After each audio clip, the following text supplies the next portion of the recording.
کیا گیا کہ تاریخ کی کتابوں میں لکھا ہے ملتان میں علوم قرآن کی بہت رغبت پائی جاتی تھی. یہاں بڑے بڑے قاری ہوا کرتے تھے.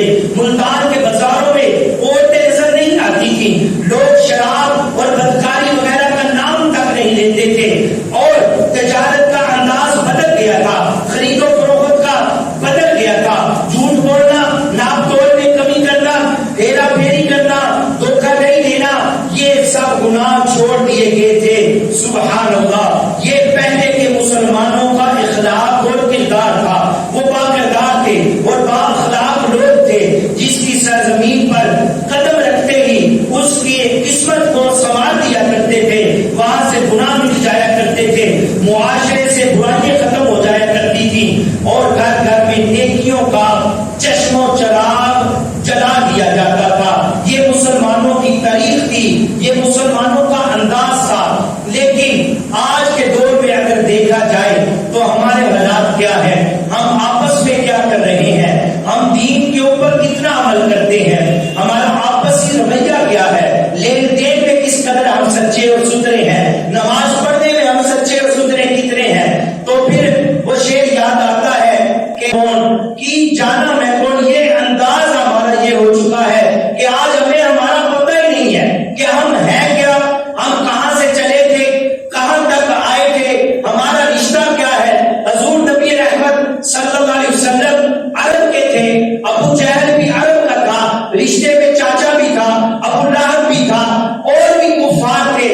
لیکن جب اسلام آیا، جب اسلام کا پرچم بلند کیا گیا، توحید کا نعرہ لگا، تو نبی کریم علیہ السلام نے فرمایا جو سلیمان فارسی رضی اللہ تعالیٰ عنہ فارس سے چل کے آئے تھے کلمے کی بنیاد پر، آپ نے فرمایا کہ سلمان ہمارا بھائی ہے اور سلمان میری اہل بیت میں سے ہے. جو بلال حبشی حبش سے چل کے آئے تھے کلمے کی بنیاد پر، نبی کریم علیہ السلام نے فرمایا کہ بلال ہمارا بھائی ہے. ابو جہل سے ہمارا کوئی رشتہ نہیں، ابو لہب سے ہمارا کوئی رشتہ نہیں، کیوں کہ وہ کافر تھے اور کفار سے ہمارا کوئی تعلق نہیں. ہمارا رشتہ، ہمارا ناطہ مسلمانوں کے ساتھ ہے. ہم مسلمان ہیں، جو مسلمان ہیں وہ ہمارا بھائی ہے، وہی ہمارے حسن اخلاق کا حقدار ہے اور اسی کے ساتھ ہم نے حسن اخلاق کرنا ہے. اور یہی وجود پاکستان ہے جو ایک ہی بنیاد پہ بنا تھا، لا الہ الا اللہ،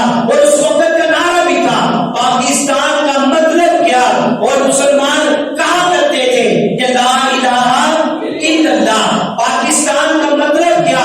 لا الہ الا اللہ. اور ان بنیادوں پر یہ ملک بنا، یہ ملک قائم کیا گیا. مگر افسوس کہ آج بھی اگر ہم دیکھیں، ہمیں اگر نجات چاہیے، اگر ہمیں خوشحالی چاہیے، اگر ہمیں عمل چاہیے، اگر ہمیں نیکی چاہیے، اگر ہمیں یہ ملک پاکستان کی قدر کرنی ہے، تو ہر ایک بندے کو اپنے اپنے حصے کا کام کرنا ہوگا. دوسرے کو دیکھنا چھوڑنا ہوگا، دوسرے کی بات نہیں کرنی ہوگی. مفتی قاسم صاحب فرماتے ہیں، ہمارے دعوت اسلامی کے بہت بڑے مفتی ہیں، آپ نے اسی دنوں میں یہ تحریر ایک لکھی. آپ فرماتے ہیں جبر کرنے کی بجائے، دوسروں کو کہنے کی بجائے، ہم کم از کم 24 گھنٹوں میں 2 یا 3 گھنٹے سیاست کے اوپر بات کرتے ہیں، ملک پاکستان کے رونوں کے اوپر بات کرتے ہیں کہ پاکستان میں یہ ہو گیا، اب پاکستان میں یہ ہونے والا ہے، اب یہ ہوگا، اب یہ ہوگا. آپ فرماتے ہیں اگر یہ رونا چھوڑ دیا جائے، یہ باتیں کرنی چھوڑ دی جائے، اپنے اوپر عمل کیا جائے، ہم وقت پر نماز پڑھیں، ہم اپنے کام کے ساتھ انصاف کریں، ہم اپنے گھر کے ساتھ انصاف کریں، اپنے محلے کے ساتھ انصاف کریں، پڑوسیوں کا خیال رکھیں، یہ ہمارا کردار ہونا چاہیے. اور پاکستانی ہونے کے ناطے ہمیں دین اسلام کے اوپر پہلا دینا ہوگا اور اپنی نسلوں تک یہ جو دین اور یہ ملک ہمیں جو قربانیوں سے ملا اس کو آگے پہنچانا ہوگا. اپنے بچوں کو بتانا ہوگا کم و بیش 30 لاکھ قربانیاں دینے کے بعد یہ ملک پاک میں مجھایا. یہ یوں ہی نہیں مل گیا، ہمیں آسانیوں سے نہیں ملا. ابھی دور نہ جائیں، میں اپنے دادا تک پہنچوں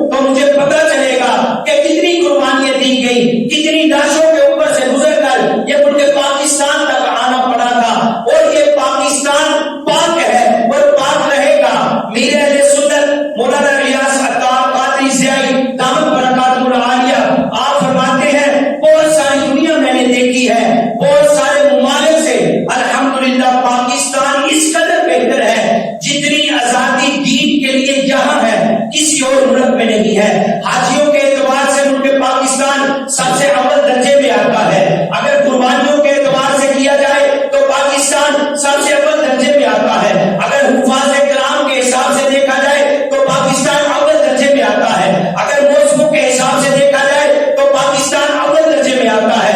اگر جہاز سے دیکھا جائے, معدنیات کے حوالے سے دیکھا جائے تو پاکستان بہت ساروں سے بہتر ہے.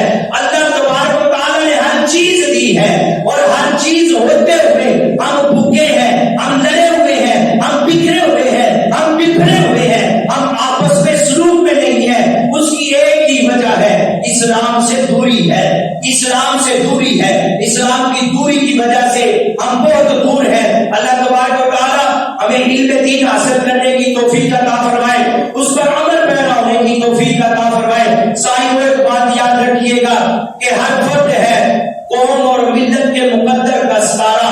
یہ نہ سمجھیے گا کہ پاکستان کہیں اور ہے, یہ ہمارا جو محلہ ہے, یہ ہم جو مسجد کے نمازی ہیں, ہم اس سے جڑا, ہمارا بھی کردار ہونا چاہیے, ہمارا بھی ایک رول پلے ہونا چاہیے.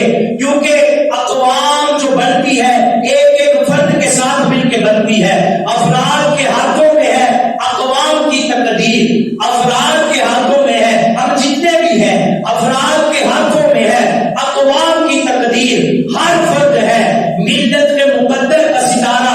ہمیں اپنی اپنی جگہ رہتے ہوئے اپنا اپنا کام انصاف کے ساتھ کرنا ہوگا, اللہ کی رضا کے لیے کرنا ہوگا. دین متین کو ہمیں اس طرح اپنانا ہوگا کہ ہمارے حکمران بھی اس بات پر سوچنے پر مجبور ہو جائے اور ان تک یہ بات پہنچ جائے کہ اگر دنیا اور آخرت کی نجات چاہتے ہیں, کامیابی چاہتے ہیں, وہ ہمیں ملے گی دین اسلام کے اوپر عمل کر کے. آج اگر دین اسلام وہ در بدر اور گھٹنے ٹیکنے پر مجبور ہے, کیوں مجبور ہے کہ ہم نے اپنا کردار چھوڑ دیا, ہم نے اپنا کام کرنا چھوڑ دیا, ہم نے اپنے بچوں کو سکھانا اور بتانا چھوڑ دیا. اگر آج بچے بازے بجا رہے ہیں تو ایک بات یاد رکھیے گا, یہ بچوں کے اوپر گناہ نہیں آئے گا. جب بچہ 7 سال سے پہلے کا ہوتا ہے, کوئی گناہ کرتا ہے, کوئی ایسی بات کرتا ہے جو نازیبا ہوتی ہے, تو اس کے والدین کے نامہ اعمال میں لکھی جاتی ہے. جب بچہ 7 سال کا ہو جاتا ہے, نماز نہیں پڑھتا, اب بچے کے اوپر گناہ اس کے اوپر لکھا جانا, اس کا نامہ اعمال 7 سال کے بعد لکھنا شروع کر دیا جاتا ہے.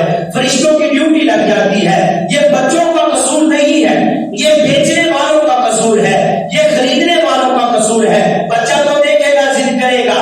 ہر بندے کو چاہیے اپنے اپنے حصے کی شمع روشن کرے, اپنے اپنے حصے کا کام کر کے جائے. صاحب کو یہ نہ ہو کہ ہمیں پتہ ہی نہ چلے تو ہمارا وقت پورا ہو جائے اور یہ ہم دیکھتے ہی رہ جائیں, اور دولت کے نشے میں نہ یوں مست جیا کر, دولت کے نشے میں نہ یوں مست جیا کر, اجڑے ہوئے لوگوں کی دعائیں بھی لیا کر.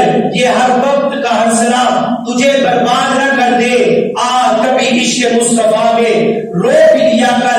اور میں نے جمعے والے دن بھی یہ اشعار پڑھے تھے کہ بات یاد رکھیے گا, ہنر سے رزق کمانا بھی بڑی بات ہے پیارے, ہنر سے رزق کمانا بھی بڑی بات ہے پیارے, مگر یہاں تو ہنر بھی حرام ہے پیارے. ہمارے بڑوں نے ہمیں یہ جانتے ہوئے نہیں بتایا, ہمارے بڑوں نے یہ جانتے ہوئے یہ نہیں بتایا کہ سارے کا سارا کنبا قرضدار ہے پیارے, کہ سارے کا سارا کنبا قرضدار ہے پیارے. ہمیں اپنے اپنے حصے کی اللہ نعرہ رسالت, نعرہ حیدری, پاکستان زندہ باد. ہمیں اپنے اپنے حصے کا کام کرنا ہوگا. دور نہ بھی جائیں, ہم اپنے گھر کے کفیل ہیں, اپنے گھر کے مالک ہیں. ہمارے بچوں نے اگر نماز پڑھے تو خود بخود والدین اگر دنیا میں ہیں تو بھی, اگر دنیا سے چلے گئے تو بھی, وہ نامہ اعمال میں نیکیاں لکھی جاتی رہیں گی اور وہ بچہ دعائیں کرتا رہے گا اور اللہ تعالیٰ رزق کی بھی خوشحالی عطا فرماتا رہے گا. اور وہی بچہ اگر ایسے گناہ کرتا ہے جو دیر پر چلنے والے ہیں, خون ریزی کرتا ہے, کوئی ایسا ڈاکہ ڈالتا ہے, کوئی ایسا کام کرتا ہے جو اس کے والدین کو بھی اس گناہ کا حصہ ملے گا اور اس کے نامہ اعمال میں بھی لکھا جائے گا.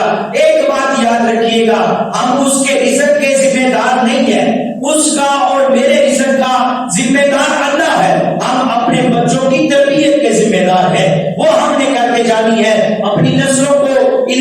سکھائیے، علم دین کی راہوں کا مسافر بنائیے، اور یہ پاکستان کو بچانے کی اور استقامت لانے کی اور کوششیں کیجیے، اپنے اپنے حصے کا کام کر کے جائیے۔ یہ وقت مختصر ہے، کوئی پتہ نہیں کب بلاوا آ جائے اور ہم یہاں سے چلے جائیں، لیکن ہمیں دیکھنا چاہیے کہ ملک پاکستان میں کسی نے 32 سال گزار دیے، کسی نے 24 سال گزار دیے، کسی نے 55 سال گزار دیے۔